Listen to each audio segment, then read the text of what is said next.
Hello friends. मैं आप सब लोगों का अपने इस एजुकेशनल चैनल पे हार्दिक स्वागत करता हूं। फ्रेंड्स, अगर आप भी हैं बीपीएससी परीक्षा के अभ्यर्थी तो आपके लिए ये बहुत ही ज़्यादा महत्वपूर्ण वीडियो होने वाला है। आज की इस वीडियो में हम लोग बात करेंगे बीपीएससी सिविल सर्विसेज परीक्षा जो होती है उसकी प्रारंभिक परीक्षा में आपके सामने मैथ्स और रीजनिंग सभी सवाल पूछे जाते हैं।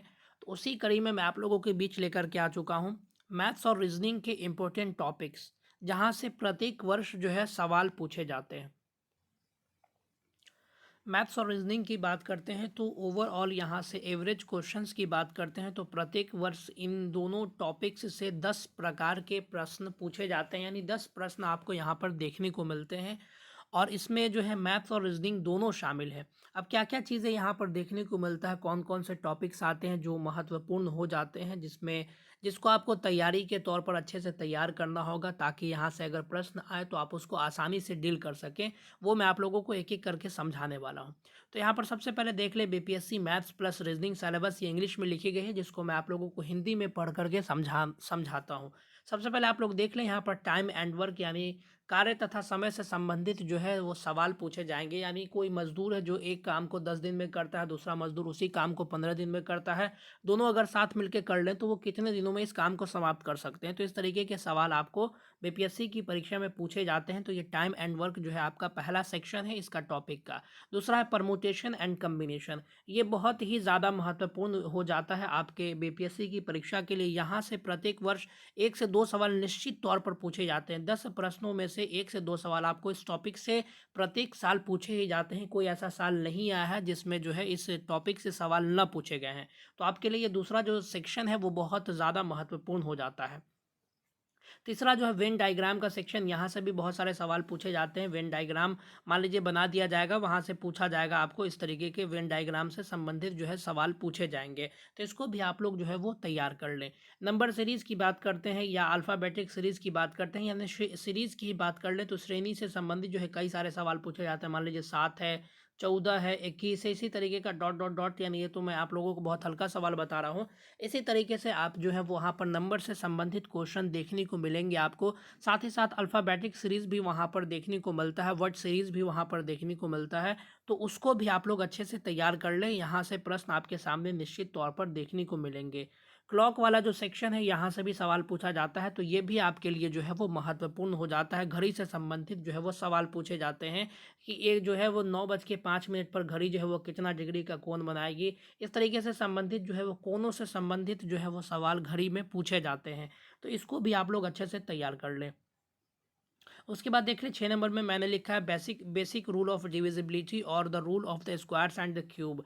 तो यहाँ पर देख लीजिए डिविजिबिलिटी यानी विभाज्यता से संबंधित जो नियम होते हैं बेसिक से, मान लीजिए आपके सामने लिख दिया जाएगा 28,756, मान लीजिए मैंने यहाँ पर लिख दिया, और आपके सामने ऑप्शन रहेगा कि ये किस किस संख्याओं से विभाजित है। मान लीजिए 7 दे दे, 11 दे दे, 25 दे दे, तो आपके सामने जो है वो उतना समय नहीं होगा कि आप इसको भाग करके देखेंगे। इससे संबंधित कुछ नियम होते हैं जिसको आप लोगों को एग्जाम में जाने से पहले पढ़ लेना है और आसानी से जाकर के आप इसको बना सकते हैं। साथ ही साथ जो है स्क्वायर से संबंधित जो है वो और क्यूब से संबंधित भी सवाल पूछे जाते हैं। बोल दिया जाएगा कि इनमें से किसी निम्नलिखित संख्याओं में से कौन किसी संख्या का स्क्वायर नहीं हो सकता है। इसके अंत में आपको 1 मिल जाएगा, 3 मिल जाएगा, 5 मिल जाएगा। इस तरीके से जो है कई सारे इसके ट्रिक्स होते हैं, उससे भी आप इसको समझ सकते हैं। तो इसको आप लोगों को तैयार कर लेना है। सातवां जो इम्पोर्टेंट टॉपिक हो जाता है आप लोगों के लिए वो परसेंटेज का है। तो परसेंटेज से संबंधित जो है वो सवाल पूछे जाते हैं, जिसमें परसेंटेज से संबंधित सवालों में प्रॉफिट एंड लॉस को भी शामिल कर लिया जाता है।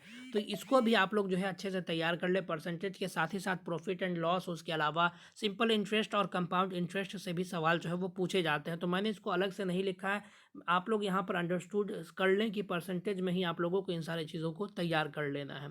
उसके बाद एवरेज से संबंधित भी सवाल पूछे जाते हैं। ऐसे बोला जाएगा कि 40 विद्यार्थी हैं जिसमें जो है वो जिनका औसत वजन मान लीजिए कि बोल दिया कि 30 केजी है, इसमें से 2 विद्यार्थी चला जाता है तो इसका औसत वज़न बढ़ कर के 32 केजी हो जाता है। तो अब बताइए कि जो है वो दोनों जाने वाले विद्यार्थियों का जो है वज़न कितना था? तो इस तरीके से सवाल आपके सामने देखने को मिलता है बीपीएससी की परीक्षा में। तो एवरेज को भी आप लोग अच्छे से तैयार कर लें। रेशियो यानी औसत से संबंधित भी सवाल आपके एग्ज़ाम में पूछे जाते हैं, तो इसको भी आप लोग अच्छे से तैयार कर लें।